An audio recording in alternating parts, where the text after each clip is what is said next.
this month. You let it be known to the fans whenever you came how you have a daughter with it, wearing number 21 for it. So I mean, just talk about the research you've done on that, and then just sort of any charity work you do around it. Yeah. So my daughter was born with trisomy 21, which is Down syndrome, and it was one of those things.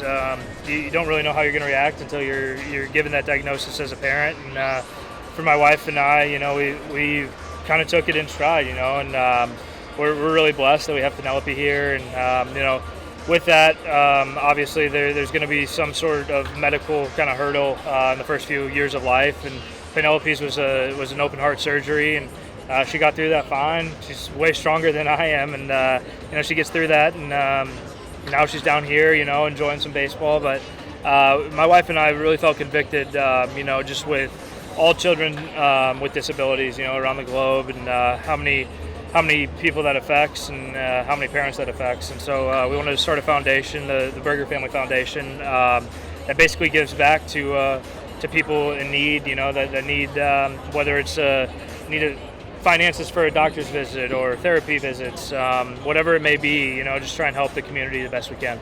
All right, so you come over, join the Texas Rangers, and I mean, just early on, what are your early impressions?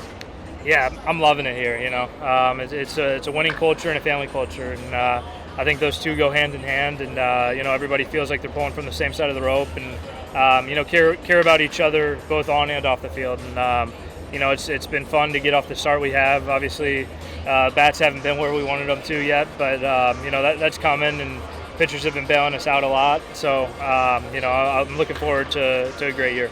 Some good years you had in Miami before coming here. After leaving Chicago, what did you sort of find in yourself? Yeah, I think when you kind of get thrown into a different organization, you need to kind of reinvent yourself a little bit, and kind of find out who you are. And for me, it felt like in Chicago, I was hitting 8th and 9th, and just up there to hit home runs. And once I got to Miami, I was hitting more middle of the order, 4th and 5th, and they pitch you a little differently when you're in that role. And so I think it was just kind of refining my craft in that way, knowing that the power is going to play and I don't need to do too much. All right, mine just went super blank. The pitching staff, like you were saying, 2 back-to-back 1-0 shutouts, strong game from Jack Leiter, strong game from Evo. Jacob DeGrom last Sunday went out and did his thing too.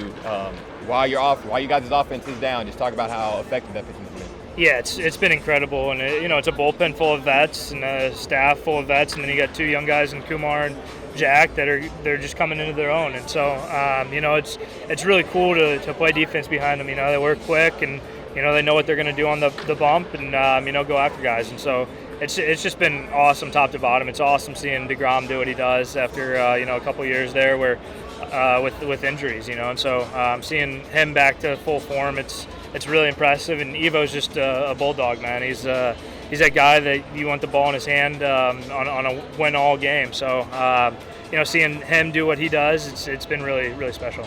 My last question is sort of about the depth of the team. I was talking to Marcus a second ago, and he said that you and Jock, y'all should have brought something that the team hadn't had for the last few years. Well, you guys are in, and now Jock's that full-time DH. Jung's still out. Still got Evan Carter, the monster in the minor leagues, Walcott in a few years. So just talk about you guys' depth and how you think that's going to help y'all win the American League. Yeah. I mean, that's what you need in baseball. It's a long season. You're bound to have injuries here and there, and if you have guys that can step up to the task, that's all you need, really. And you got Sebastian down there, he bangs, man. That was awesome. I was sitting next to him in spring training, and he's a large human, and he's a really good baseball player. So I'm excited to see what the future brings for him. But yeah, I mean, you have Evan Carter down in AAA right now. It's only a matter of time until he's back up here doing his thing. So just having that depth and knowing that you don't have to do it all on your own. You have a 1 through 9 that you feel really confident in, and then you have bench guys that you feel really confident in, and you have guys in AAA that you feel really confident in. So